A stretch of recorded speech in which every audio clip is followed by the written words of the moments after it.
बच्चों आज हम लोग हिंदी में भाषा के बारे में पढ़ेंगे। ठीक है, बिल्कुल शुरुआती स्तर से पढ़ेंगे, बेसिक बुनियादी स्तर। भाषा है क्या, कोई बताएगा? हिंदी या हिंदी भाषा क्या है? अच्छा हफीज तुम बता। सर हिंदी एक भाषा है। हाँ, विचारों का परस्पर आदान प्रदान करना, यही हिंदी कहलाता है। ठीक है, ऐसा बात है, बैठ जाओ।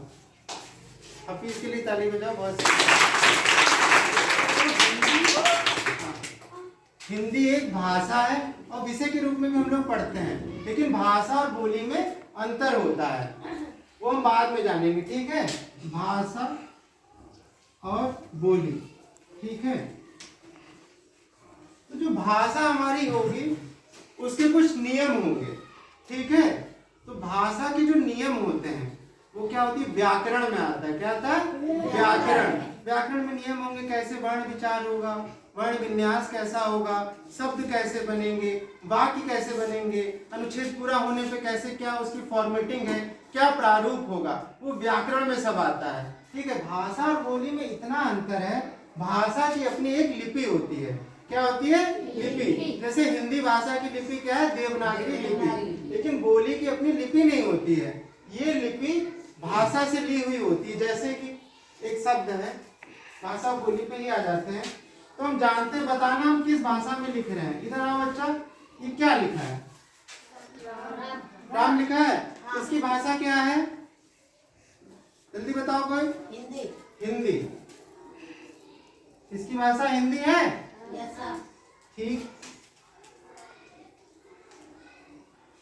इसे पढ़ो, ये क्या लिखा है? इसकी भाषा क्या है? इंग्लिश। हाँ? इंग्लिश।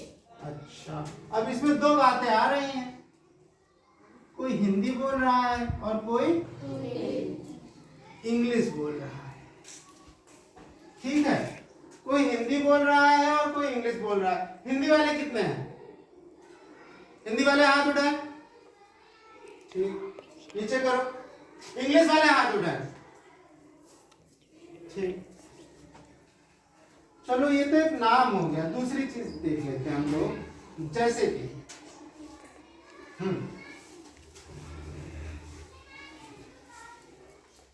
ये लिखा है हमने बुक, इसकी भाषा क्या है?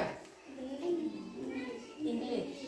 अब इसमें भी कंफ्यूजन आ गया है, हिंदी और इंग्लिश कोई भी हो सकता है, हिंदी या इंग्लिश। तो बच्चों हम बताते हैं आपको बात क्या है। अब जैसे हम बोल रहे हैं बुक, बुक ये शब्द हिंदी में सुना है कभी? नहीं। तो बुक तो भाषा हमारी अंग्रेजी है, इंग्लिश है, लेकिन हम लिख देवनागरी लिपि में रहे हैं। ठीक है, तो इसकी भाषा क्या हुई? अंग्रेजी हुई। हाँ, बुक तो अंग्रेजी। अंग्रेजी हुई है, हिंदी नहीं हुई है। तो आप समझो, यहाँ पे जब हम राम लिख रहे थे हिंदी में, तो लिपि भी देवनागरी है, हिंदी है। जब अंग्रेजी अभी हिंदी के संदर्भ में ही देख रहे हैं हम, राम फिर लिख रहे हैं, लेकिन जो लिपि है वो देवनागरी नहीं है, लेकिन भाषा हमारी हिंदी ही है। ठीक है, यहाँ पे इंग्लिश नहीं होगी। अब अगर नहीं समझ में आ रहा, बुक वाला देखो, बुक हमारा हिंदी का शब्द नहीं है, हिंदी होती है पुस्तक। अब एक शब्द और जान लेंगे, इधर देख लो, Ram is a good boy, ये कौन सी भाषा है? ये हिंदी है। अरे बच्चा, इतना भी कंफ्यूज मत हो, ये अंग्रेजी भाषा है, Ram is a good boy. अब ये कौन सी है? Ram is a good boy. अब बताओ। सर ये तो इंग्लिश है पर लिपि देवनागरी है। अब समझ में आ गया। यानी जब हम भाषा बोलते हैं, सुनने से संदर्भ है। ठीक है, जब जो सुनाई दे रहा है, लेकिन उसे लिखा कई लिपियों में जा सकता है। ठीक है, अब जैसे कोई हिंदी नहीं पढ़ पा रहा है, तो अगर उसकी लिपि में लिख दिया गया, जैसे बुक लिख दिया गया, कोई इंग्लिश नहीं पढ़ पा रहा है लेकिन उसे बुक लिख दिया, हिंदी देवनागरी लिपि में लिख दिया, तो पढ़ ले जाएगा। ठीक है, दोनों का अंतर समझ में आया? तो व्याकरण में हम क्या देखते रहे कि हिंदी की अपनी एक लिपि है, उसकी लिपि क्या है? देवनागरी लिपि है। ठीक है, इतना समझ में आ गया। भाषा और बोली में बच्चा यही अंतर होता है। अब दूसरे टॉपिक पे हम लोग हिंदी पे आते हैं। हिंदी व्याकरण क्या है? हिंदी व्याकरण में नियमों का संकलन है। कैसे शब्दों का उच्चारण होगा, क्या ध्वनि आएगी, कहाँ पे किसकी मात्रा लगेगी, कैसे शब्द बनेगा, क्या विराम चिन्ह होंगे, क्या उसमें संज्ञा सर्वनाम के क्या नियम है, ठीक है, तमाम प्रकार के जितने भी नियम हैं उस अनुसार। जब शुरुआत में भाषा का विकास हो रहा होगा, ये नियम किसने बनाए होंगे? इंसानों ने बनाए होंगे, ठीक है। तो कोई व्याकरण के जानकार होंगे, उनको क्या बोलते हैं? वैयाकरण। व्याकरण के जानकार को क्या बोलते हैं? वैयाकरण को ऐसे लिखते हैं, व्याकरण। इस व्याकरण का मतलब होता है व्याकरण का ज्ञाता, व्याकरण को जानने वाला। जैसे पाणिनि, कांट, ये विद्वान थे व्याकरण के, ठीक है। वर्ण और अक्षर, हिंदी में सबसे छोटी इकाई क्या होती है? वर्ण और अक्षर। जैसे का बोल रहे हैं ना, ये ध्वनि है। अब हम का बोल रहे हैं, क्या बोल रहे हैं? पढ़ना, का बोल दिया है। अब लिख भी दे रहे हैं, का लिख दिया हमने, क्या लिखा है? का। ध्वनि तो वही निकल रही है। क्या ये हिंदी में देवनागरी लिपि है? नहीं।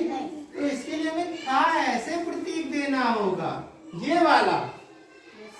अब इसमें क्या है? हमने अपने ध्वनि या वर्ण को कोडिफाइड कर दिया, प्रतीक के रूप में लिख दिया, लिखित रूप में। यही लिपि है बेटा, ठीक है। अब जैसे हम वर्ण और अक्षर में आते हैं, वह छोटी से छोटी इकाई। अब पानी क्या है? एक शब्द है, इसको दो ध्वनियों में बोला जा सकता है। पानी, जरा इसको पढ़ो, पानी। ये आधा पा होता है, ये दोनों मिलके बड़ा पानी हो जाएगा।